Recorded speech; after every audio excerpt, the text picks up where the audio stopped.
Hello बच्चों, आज एक और लेक्चर में आप लोगों का स्वागत है स्टेट्स ऑफ मैटर के। आज अपन करने वाले थे चार्ल्स लॉ।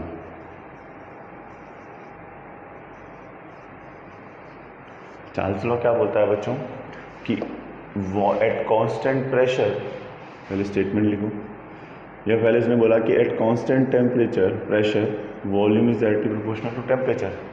जब प्रेशर कांस्टेंट रहता है, प्रेशर जब कांस्टेंट रहता है तो वॉल्यूम जो होता है टेम्परेचर के डायरेक्टली प्रोपोर्शनल होता है। कैसे प्रोपोर्शनल होता है ज़रा देखना। उसने क्या बोला, अब ठीक है ये वाली बात बराबर है, इसमें कोई दिक्कत नहीं है, लेकिन प्रॉब्लम क्या हुई, किसी ने बोला कि अगर टेम्परेचर को ज़ीरो कर दें, अगर टेम्परेचर को ज़ीरो कर दें तो वॉल्यूम भी क्या हो जाएगा, ज़ीरो हो जाएगा। और वॉल्यूम ज़ीरो होने का मतलब क्या है कि कोई भी चीज़ जो है वो एग्जिस्ट ही नहीं करती है। क्लियर है कि वॉल्यूम ज़ीरो होने का मतलब क्या है, कोई भी चीज़ जो है वो एग्जिस्ट ही नहीं करती है। तो ये तो थियरी एग्जिस्ट गलत हो गई। तो इसके लिए वो साइंटिस्ट के पास गया केल्विन। यहाँ पे केल्विन टेम्परेचर की ज़रूरत पड़ी। केल्विन टेम्परेचर जैसे बोलते हैं absolute zero temperature.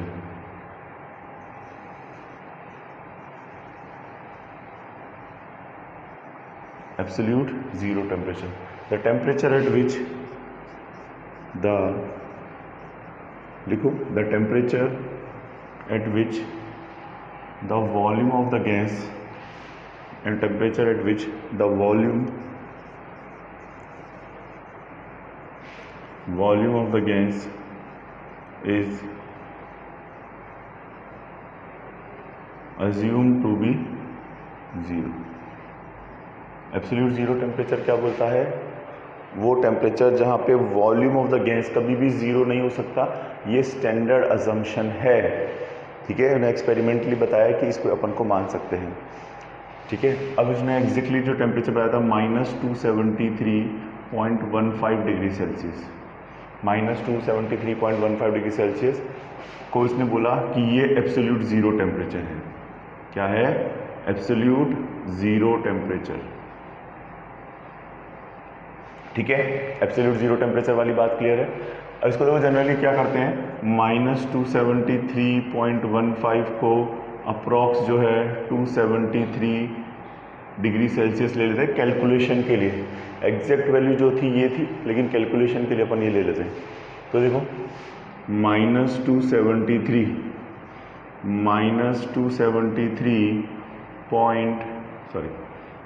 Degree Celsius is equals to 0 kelvin, यहाँ पे माना था। अब मैं दोनों तरफ 273 ऐड कर रहा हूँ। क्या कर रहे हैं, दोनों तरफ 273 आप लोगों के लिए क्या कर रहे हैं, ऐड कर रहे हैं। ध्यान से देखना, दोनों तरफ अगर 273 ऐड किया, एडिंग 273, ऐड 273 बोथ साइड,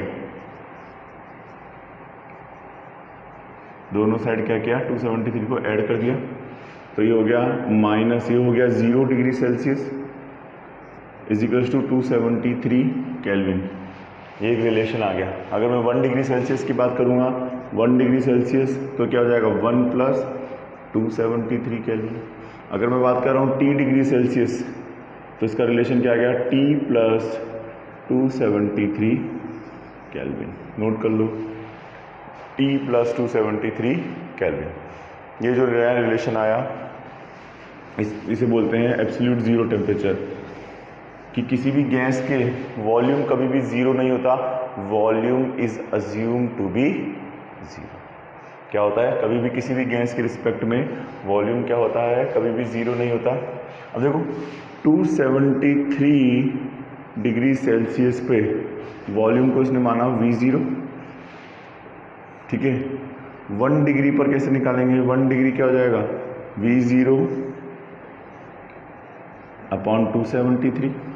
और मुझे कितने पे निकालना है, जितने में भी निकालना है, T डिग्री सेल्सियस पे निकालना है। Therefore for T degree Celsius क्या हो जाएगा, multiply by V upon 273 plus T, sorry multiply में आ जाएगा T। ये वाली बात क्लियर है। ये रिलेशन कि T डिग्री सेल्सियस पे वॉल्यूम में क्या चेंज आएगा वो आप लोगों को समझ में आना चाहिए कि V0 upon 273 multiply by T। अब देखो VT is equal to G होता है V0 sorry V T is equals to आप लोगों के होता है V0 प्लस V0 273, सॉरी ये हो जाएगा T अपॉन 273। इसमें से V0 कॉमन ले लें, V0 कॉमन ले लेंगे 1 प्लस T अपॉन 273 केल्विन। एल्शियम ले लेंगे VT is equals to V0, इसको 273 प्लस T अपॉन 273, केल्विन नहीं सेल्सियस में चल रहा है, 273। ये वाली बात क्लियर है। अब देखो इस पूरी टर्म को मैंने मान लिया T ऑफ T और इस पूरी टर्म को मान लिया T ऑफ 0। तो देखो VT is equals to V0 into T of T upon T0, और इसको क्रॉस कर लेंगे तो क्या हो जाएगा, क्रॉस मल्टीप्लाई कर देंगे तो VT upon T of T वाली टर्म नीचे आ जाएगी, V0 अपॉन T0। अब तुम्हारा जो स्टेटमेंट था वो ये लॉ अप्लाई करेगा। पहले इसे नोट डाउन कर लो बच्चों, अच्छे से नोट डाउन कर लो, ये इंपॉर्टेंट टर्म है जो तुम्हें आनी चाहिए।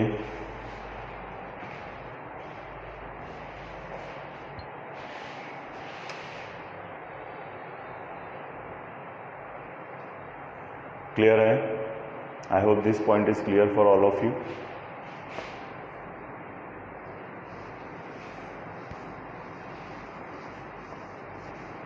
अब जो तुम्हारा चार्ल्स लॉ था कि V is directly proportional to temperature where P is constant, कि प्रेशर जो होता है वो कांस्टेंट होता है, ये वाली बात क्लियर है? V is directly proportional to temperature where pressure is constant, ठीक है। तो देखो अब अगर ये करते हैं तो V is equals to KT, V by T is equals to क्या हो जाएगा K। तो रिलेशन अगर ये वाला इस्तेमाल करते तो क्या होता है, V1 by T1 is equals to V2 by T2। देखो V1 by T1 is equals to V of T of T V0 upon T0, कब, at absolute zero temperature, at absolute zero temperature. मैं इसका statement लिखवा देता हूँ आप लोगों को ताकि आप लोगों को कॉन्सेप्ट क्लियर हो जाए, ठीक है। कैसे, नोट डाउन कर लो स्टेटमेंट। मैं ये समझ में आ गया ना, एब्सोल्यूट जीरो टेम्परेचर को इन्होंने -273 को 0 केल्विन मान लिया, फिर दोनों तरफ 273 ऐड करके, तो ये क्या हो गया 0 और ये हो गया 273। नोट कर लो, मैं इसे रब कर देता हूँ।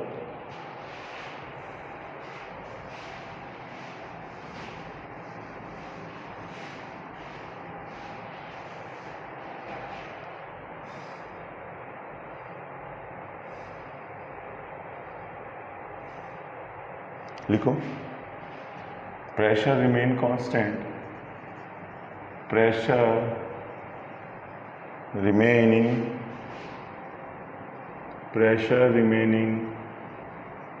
constant, the volume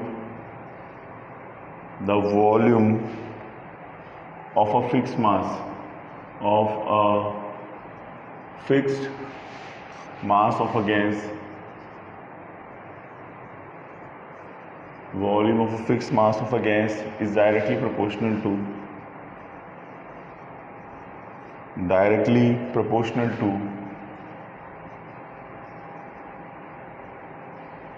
absolute zero temperature,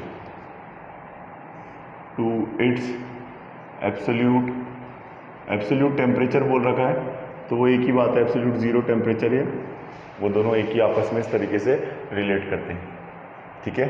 अब देखो इसमें एक ग्राफ बनाया है वॉल्यूम और टेम्परेचर के बीच में, वॉल्यूम और टेम्परेचर के बीच में ऐसा ग्राफ बना रखा है, ये ग्राफ ऐसे दे रखा है।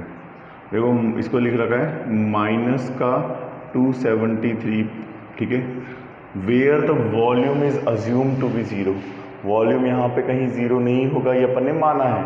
वॉल्यूम क्या होगा, पीछे की तरफ एक इमेजिनरी वाई एक्सिस पे कहीं जाकर जीरो होगा, तो ये स्टैंडर्ड अजम्पशन है। ये चार्ल्स लॉ थियरी वाइज एक अच्छा टॉपिक है।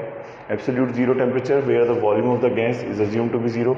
एक इस वाले सेक्शन पे न्यूमेरिकल आ सकता है, ये आप लोगों को समझ में आना चाहिए कि VT दे दिया, V0 दे दिया, T अपॉन 273 करके आप डिराइव कर सकते हैं। और ये ग्राफ अपने आप में बहुत बड़ा इंपॉर्टेंट रोल प्ले करता है। क्लियर है, नोट किया बच्चों, ठीक है। अब आगे की बात,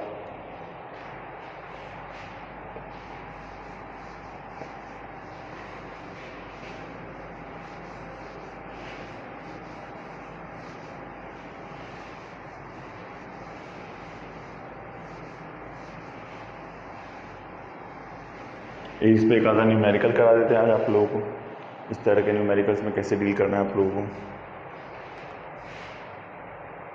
देखो क्वेश्चन क्या बोल रहा है, प्रॉब्लम नंबर एग्जाम्पल नंबर 5.2 बताता हूँ आप लोगों को। ये बोल रहा है on a ship is sailing Pacific Ocean where the temperature is 23, temperature जो दे रखा है उसमें दे रखा है 23.4 degree Celsius. Balloon is filled with 2 litre air, volume जो दे रखा है वो 2 लीटर दे रखा है। The what will be the volume of balloon when ship reach to the Indian Ocean where the temperature, वहाँ पे इंडियन ओशन में पहुँचा और टेम्परेचर जो हो गया 1 डिग्री सेल्सियस हो गया। आप लोगों को निकालना है what is the volume.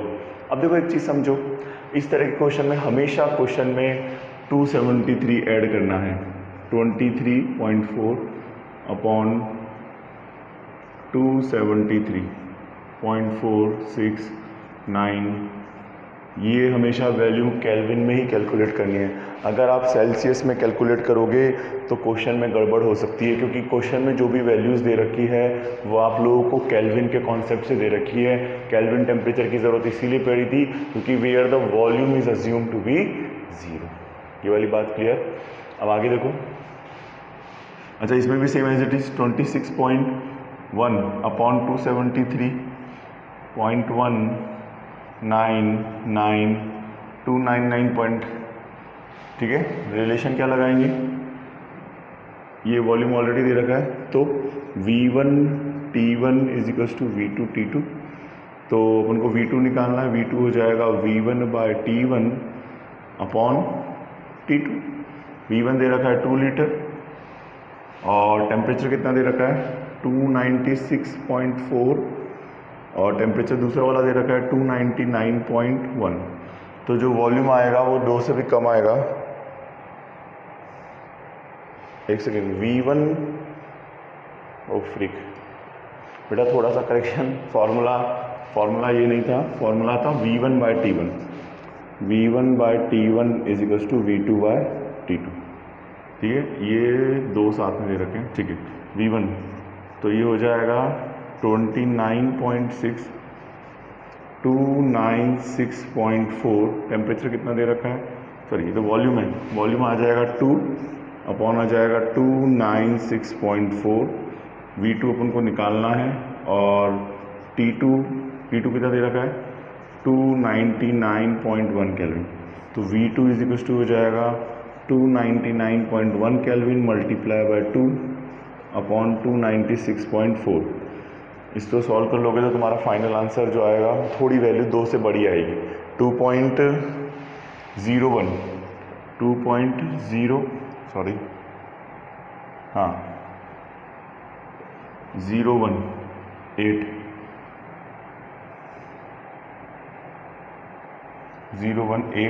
Litre, खत्म कहानी, 2.018 लीटर। इसमें V1 by T1 is equal to V2 by T2 वाला फॉर्मूला इस तरीके से अप्लाई होगा। क्लियर है? I hope this point is clear for all of you. अच्छे समझ में आ गया बच्चों। इस तरह के न्यूमेरिकल्स में अब देखो उसमें कुछ भी इस तरह के न्यूमेरिकल्स देखो प्रेशर की कहीं बात ही नहीं की। अगर प्रेशर की कोई बात नहीं की है इसका मतलब वो ऑटोमेटिकली क्या है, कांस्टेंट है। ऑटोमेटिकली क्या है, कांस्टेंट है। इस बात को अच्छे से ध्यान रखना, ये इस तरीके से रिलेट करने वाला है। This point is clear. I hope तुम्हें अच्छे समझ में आ रहा होगा इनको कैसे रिलेट करवाना है। ये बहुत ही ईजी कॉन्सेप्ट है, एक बार प्रैक्टिस करोगे तो हो जाएगा। तो बस बच्चों आज के लिए इतना ही बहुत है। Thank you from my side, all the best, bye bye, take care, God bless you.